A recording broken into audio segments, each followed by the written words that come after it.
Hello everyone, I hope आप सभी सब अच्छे होंगे। तो आज का हमारा बहुत ही इम्पोर्टेंट टॉपिक है हार्ट, जिसके अंदर हम बात करेंगे layer of heart, chamber of heart और वाल्स की बात करेंगे। तो सबसे पहले डेफिनेशन से करते हैं शुरू।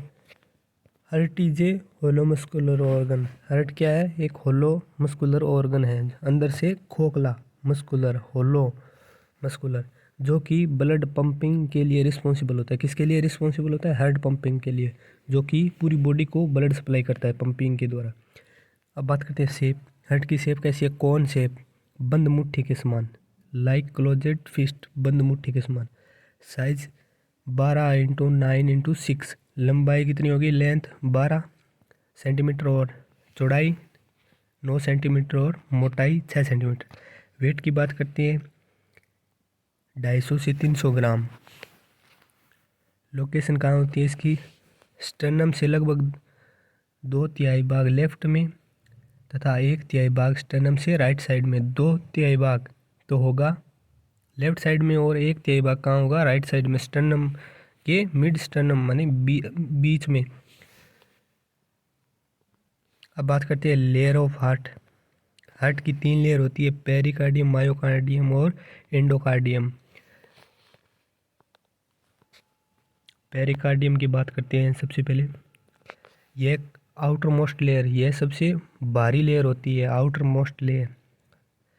हार्ट को स्ट्रेचिंग से प्रोटेक्ट करती है। किससे प्रोटेक्ट करती है? स्ट्रेचिंग से प्रोटेक्ट करती है, कहीं ज़्यादा स्ट्रेचिंग ना हो जाए हार्ट की, इसलिए प्रोटेक्ट करती है हार्ट को।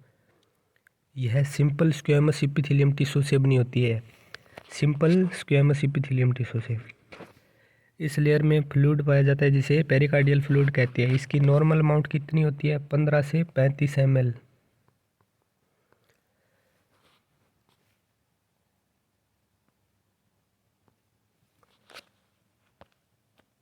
इस फ्लूइड के बढ़ने से पेरिकार्डियल इफ्यूजन होता है, जिसे कार्डियक टम्पोनर एक सीरियस कंडीशन है। इस फ्लूइड के बढ़ने से क्या होता है? पेरिकार्डियल इफ्यूजन, जिससे क्या है, ये सीरियस कंडीशन है। इसके अंदर फ्लूइड बढ़ जाएगा तो क्या होगा? कंप्रेस, हार्ट कंप्रेस, दबाव पड़ेगा, जिसके कारण हार्ट फेल भी हो सकता है। यह बहुत सीरियस कंडीशन है पेरिकार्डियल इन्फ्यूजन। यह फ्लूइड बढ़ जाता है इस कंडीशन में। अब बात करते हैं myocardium, middle layer of heart. ये क्या है? हार्ट की मिडल लेयर। हार्ट को 95% कवर करती है। ये कितने परसेंट करती है? 95%। हार्ट पंपिंग एक्शन के लिए रिस्पॉन्सिबल होती है। ये लेयर किसके लिए रिस्पॉन्सिबल होती है? हार्ट पंपिंग एक्शन के लिए रिस्पॉन्सिबल होती है, मायोकार्डियम लेयर। अब बात करते हैं endocardium. It is a inner most layer. ये हार्ट की क्या है? सबसे आंतरिक लेयर है। यह स्क्यूमस एपिथेलियम टिश्यू से बनी होती है। यह ब्लड हार्ट वाल के बीच फ्रैक्शन को रोकने के लिए हार्ट को स्मूथ लाइनिंग प्रोवाइड करती है। ब्लड एंड हार्ट वाल के बीच फ्रैक्शन को रोकती है। फ्रैक्शन यानी घर्षण को रोकती है। किसके मध्य? ब्लड और हार्ट वाल के बीच में घर्षण को रोकती है, इसलिए ये हार्ट स्मूथ लाइनिंग प्रोवाइड करती है। स्मूथ लाइनिंग प्रोवाइड करती है, ब्लड और हार्ट वाल के बीच में स्मूथ लाइनिंग प्रोवाइड करती है। ये तो हो गई लेयर हार्ट की, बहुत ही ईजी नोट्स हैं ये। अब बात करते हैं चैम्बर ऑफ हार्ट में कितने चैम्बर होते हैं? 4। Right atrium, right ventricle, left atrium, left ventricle. सबसे पहले बात करते हैं राइट एट्रियम। इसकी थिकनेस कितनी होती है? 2 से 3 mm।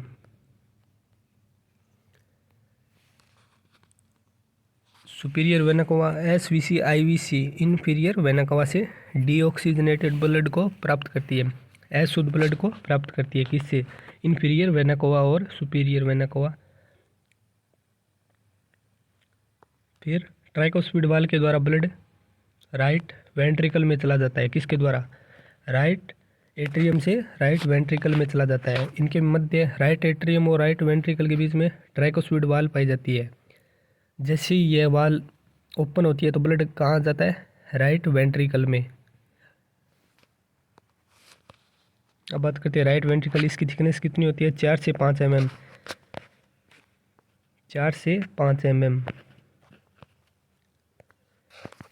पल्मोनरी वाल के द्वारा ब्लड राइट वेंट्रिकल से पल्मोनरी आर्टरी में चला जाता है। इसके अंदर पल्मोनरी वाल पाई जाती है, जिसके ब्लड राइट वेंट्रिकल से पल्मोनरी आर्टरी में चला जाता है। पल्मोनरी आर्टरी के द्वारा डीऑक्सीजनेटेड ब्लड ऑक्सीजनेटेड के लिए राइट वेंट्रिकल से लंग्स में जाता है। पल्मोनरी आर्टरी से कहाँ जाता है? लंग्स में जाता है। डीऑक्सीजनेटेड ऑक्सीजनेटेड शुद्ध होने के लिए कहाँ जाता है? लंग्स में चला जाता है। पल्मोनरी आर्टरी एक ऐसी आर्टरी है जिसके अंदर डीऑक्सीजनेटेड ब्लड पाया जाता है। पल्मोनरी आर्टरी ऑक्सीजनेटेड के लिए ब्लड को कहाँ ले जाती है? लंग्स में ले जाती है, राइट वेंट्रिकल से। अब बात करते हैं लेफ्ट एट्रियम। लेफ्ट एट्रियम की थिकनेस है 2 से 3 mm। पल्मोनरी वेन द्वारा लंग्स से ऑक्सीजनेटेड ब्लड को रिसीव करता है। कहाँ से रिसीव करता है? पल्मोनरी वेन द्वारा। लेफ्ट एट्रियम पल्मोनरी वेन द्वारा लंग्स से डीऑक्सीजनेटेड ब्लड रिसीव करता है। पल्मोनरी वेन एक ऐसी वेन है जिसके अंदर शुद्ध ब्लड पाया जाता है। शुद्ध ब्लड पल्मोनरी आर्टरी में डीऑक्सीजनेटेड ब्लड पाया जाता है और पल्मोनरी वेन में ऑक्सीजनेटेड ब्लड पाया जाता है। बहुत ही इंपॉर्टेंट लाइन है ये। बाइकोस्फीड वाल द्वारा ब्लड लेफ्ट वेंट्रिकल में चला जाता है। राइट एट्रियम और राइट वेंट्रिकल के बीच में तो ही ट्राइकोस्फीड वाल और इसके अंदर है, इन दोनों के मध्य है बाइकोस्फीड वाल। तो लेफ्ट एट्रियम से ब्लड कहाँ आ जाएगा? लेफ्ट वेंट्रिकल में। अब बात करते हैं लेफ्ट वेंट्रिकल की। थिकनेस 10 से 15 mm।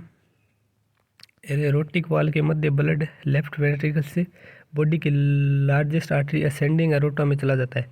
लेफ्ट वेंट्रिकल से ब्लड कहाँ जाता है? एरोटा में। लेफ्ट वेंट्रिकल से ब्लड जाता है अरोटा से पूरी बॉडी में, फुल बॉडी में चला जाता है। नेक्स्ट वीडियो में हम बात करेंगे सर्कुलेशन पूरे ब्लड का पाथवे की, कि किस प्रकार कहाँ से कहाँ ब्लड पूरी बॉडी में किस प्रकार जाता है। अब बात करें हार्ट वाल मोस्टली 4 होती है। पल्मोनरी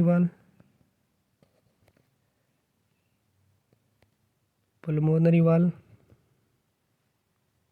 एरोटिक वाल, बाइकोस्फीड वाल और ट्राइकोस्फीड वाल। ट्राइकोस्फीड वाल किसके मध्य थी? राइट एट्रियम और राइट वेंट्रिकल के बीच में ट्राइकोस्फीड वाल थी, और बाइकोस्फीड वाल लेफ्ट एट्रियम और लेफ्ट वेंट्रिकल के बीच में बाइकोस्फीड वाल थी। नेक्स्ट वीडियो में हम पूरी डिटेल से बात करेंगे हार्ट वाल्स की और पाथवे की, ब्लड कंडक्शन सिस्टम की बात करेंगे।